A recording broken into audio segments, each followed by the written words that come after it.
నమస్కారము. ఈరోజు మనం సంధులలో సవర్ణ దీర్ఘ సంధి గురించి తెలుసుకుందాము. ముందుగా ఉచ్చారణ సౌలభ్యం కోసం రెండు పదాలను వెంటనే కలిపి రాయవలసి వచ్చినప్పుడు సంధి పదం ఏర్పడుతుంది. రెండు తెలుగు పదాల మధ్య జరిగే సంధులను తెలుగు సంధులు అంటారు.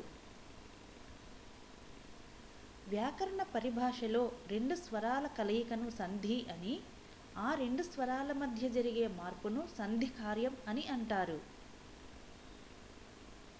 మొదటి పదం చివరి అక్షరంలోని స్వరాన్ని పూర్వస్వరం అని, రెండవ స్వరాన్ని పరస్వరం అని అంటారు. ఇవి సంధుల గురించి తెలుసుకునే ముందు అసలు సంధి అంటే ఏమిటి, సంధి పదం ఎలా ఏర్పడుతుంది అనే విషయాలను మనం తెలుసుకున్నాం కదా. ఇప్పుడు సవర్ణ దీర్ఘ సంధి గురించి తెలుసుకుందాము.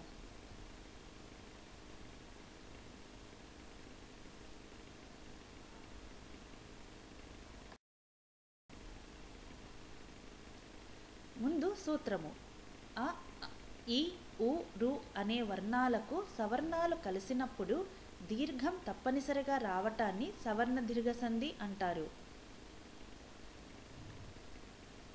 ఆ వర్ణానికి ఆలు సవర్ణాలు, ఈ వర్ణానికి ఈలు సవర్ణాలు, ఉ వర్ణానికి ఊలు సవర్ణాలు, రు వర్ణానికి రూలు సవర్ణాలు. అంటే ఆ వర్ణం వచ్చినప్పుడు ఆలు సవర్ణాలు అవుతాయి. ఈ వర్ణానికి ఈలు, ఉ వర్ణానికి ఊలు, రు వర్ణానికి రూలు సవర్ణాలు అవుతాయి. ఇప్పుడు ఉదాహరణలు. రామానుజుడు, రామ ప్లస్ అనుజుడు. రామాలో మాకి ఆ ప్లస్ ఆ కలిపితే ఆ రామానుజుడు.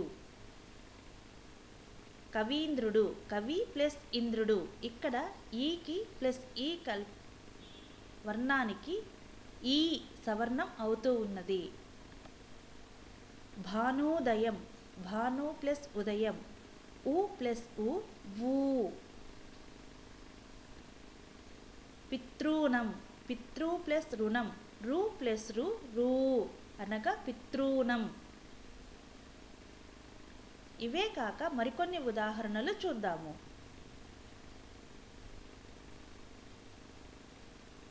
రామాలయం, రామ ప్లస్ ఆలయం.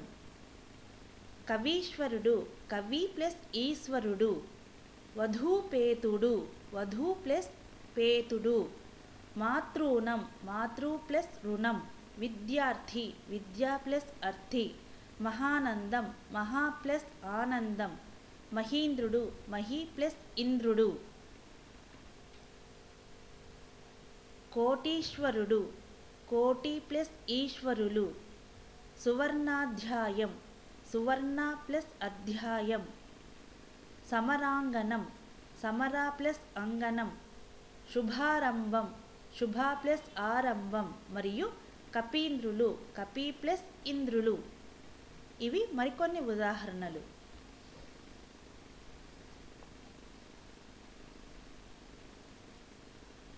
ఇదండి ఈరోజు మనం సవర్ణ దీర్ఘ సంధి గురించి తెలుసుకున్నాం కదా. వచ్చే వీడియోలో మరి ఒక సంధితో మీ దగ్గరికి వస్తాను. ఈ వీడియోని చూసినందుకు ధన్యవాదములు.